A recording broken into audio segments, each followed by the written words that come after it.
রাধে রাধে, জয় নিতাই। আমার গোপাল সোনাদের পরিবারের পক্ষ থেকে সকলকে সুস্বাগতম। সকল সাধুগুরু আর শ্রী বৈষ্ণবদের চরণে দণ্ডবত প্রণাম করে আমি আমার ব্লগটা শুরু করছি। আজ ব্লগে তোমাদের বৈশাখ মাসের মাহাত্ম্য অধ্যায় অর্থাৎ পার্ট 1 বলবো, আর নেক্সট দিন আরও বাদবাকিগুলো বলবো। কেমন লাগলো জানিও, আর তোমাদেরকে যা জানানো হচ্ছে যতটুকু সম্ভব তোমরা পালন করার চেষ্টা করো, আর সকলকে দর্শন করার সুযোগ করে দিও। প্রভু কিভাবে গৌরাঙ্গ মহাপ্রভু সেবা করছেন, অভিষেক করছেন, সেই অভিষেক তোমাদের দর্শন করাতে করাতে আমি তোমাদের বাদবাকি কথাটা জানাবো যে বৈশাখ মাস কেন এত মাহাত্ম্যপূর্ণ। আর তোমরা সকলে সেবার সাথে যুক্ত থেকো, ভালো থেকো। সকলের উপর ভগবানের কৃপা বর্ষিত হোক। সকলে সৎকর্ম করো, প্রত্যেক জীবেই ঈশ্বর দর্শন করো, তাহলে তোমরা নিত্যলীলায় খুব সহজেই প্রবেশ করতে পারবে। আর নিজের কর্ম অতি অবশ্যই নিজে পালন করো। বৈশাখ মাস খুব উত্তম মাস। কার্তিক মাসেও যেমন খুব উত্তম মাস। প্রদীপ নিবেদন করলে আর নিয়ম পালন করলে, প্রত্যেক জীবের মধ্যে ঈশ্বর দর্শন করলে খুব সহজেই ভগবানের সান্নিধ্যে আসা যায়। সেরকমই বৈশাখ মাস হলো কর্মকাণ্ডীদের জন্য পুণ্য ফল দান করে। ঠিক আছে, যারা কর্মের মাধ্যমে প্রাপ্ত করতে চায় ভগবানকে, এই মাস খুবই পুণ্যফল দায় করে।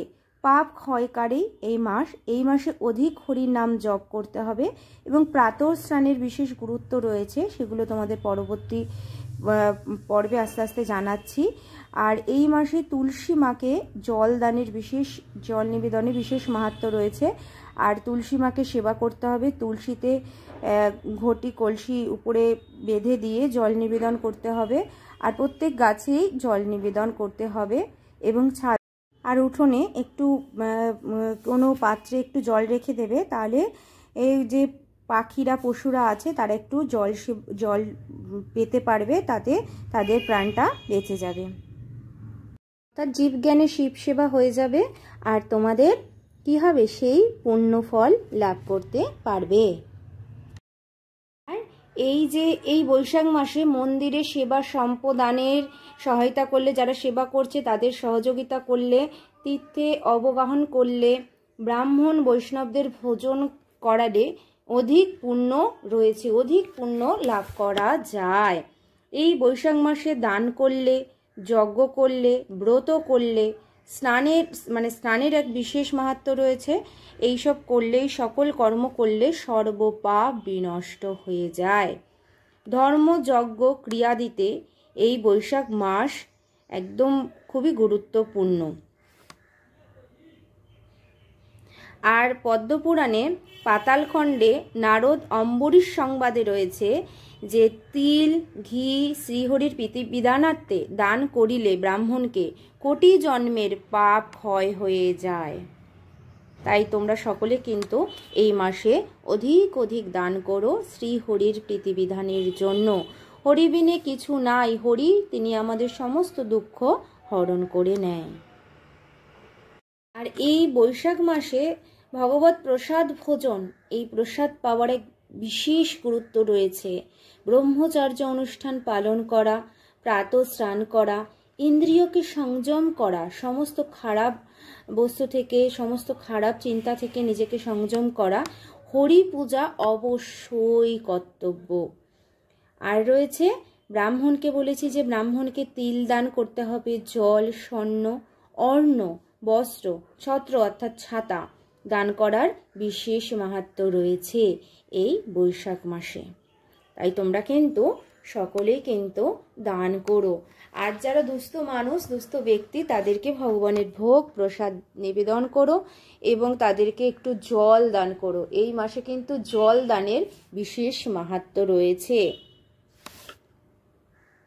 এই বৈশাখ মাসে জপ, হোম ও প্রাতঃ স্নান যদি করা হয় তাহলে অক্ষয় পুণ্য স্বরূপ হয়ে থাকে, সেই অক্ষয় ক্ষয় হয় না। আর এই দান, জপ, ধ্যান এগুলো করলে কি হয়, পাতকের পাপ দূরীভূত হয়ে যায়, মন হয়ে যায় একদম পবিত্র, যার ফলে সেই পবিত্র মনে ঈশ্বরের বাস আমরা সহজেই বুঝতে পারবো।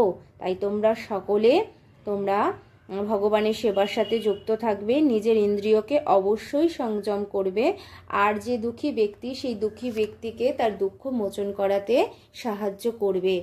আর বলে না যে তুমি যখন অন্যের উপকার করবে সেই উপকারের মাধ্যমে কিন্তু ঈশ্বরকে অতি সহজেই সন্তুষ্ট করা যায়।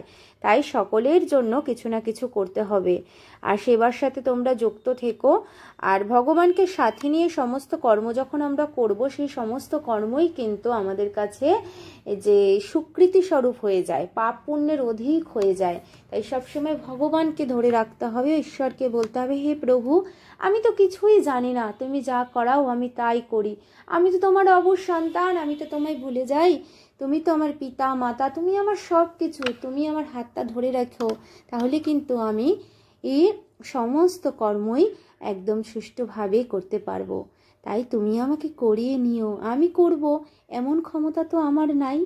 তাই তোমরা এইভাবে তার কাছে, তাকে পাওয়ার জন্যই আরতি জানিয়ে সমস্ত কিছু তার শ্রী চরণে নিবেদন করে তোমরা তোমাদের দিক নির্দেশিত পথে এগিয়ে যাও। তাহলে তোমরা একসময় জয়ী হবে, পিতামাতাকে ভালোবাসবে, আর সকলকে ভালোবাসবে, সকলের জন্য মঙ্গল প্রার্থনা করবে। তাহলে অতি সহজেই ঈশ্বরকে প্রাপ্ত করা যায়। রাধে রাধে, জয় নিতাই। এই পরবর্তী পর্বে আরও রয়েছে বৈশাখ মাসের বিশেষ মাহাত্ম্য, তোমাদেরকে জানাবো। আর বাদবাকি যে যা প্রশ্ন করেছো অনেক মাতাজি প্রভুজি, তাদের সমস্ত প্রশ্নের উত্তর নিয়ে ঈশ্বর আমাকে যতটুকু বলাবেন আমি বলবো। আর এক মাতাজি প্রশ্ন করেছিল যে একটা থালায় কি সকলকে ভোগ নিবেদন করা যায়, তার ব্লগটা পরবর্তী সময় আসছে, সাথে থেকো, পাশে থেকো, তোমার জন্য আমি বিশেষভাবে জানাবো, তাতে তোমার সেবা করতে অনেক সুবিধা হবে। সকলে ভালো থেকো, সকলে সেবার সাথে যুক্ত থেকো। রাধে রাধে, জয় নিতাই। সকলের উপর ভগবানের কৃপা বর্ষিত হোক। হরে কৃষ্ণ হরে কৃষ্ণ, হরে কৃষ্ণ হরে কৃষ্ণ।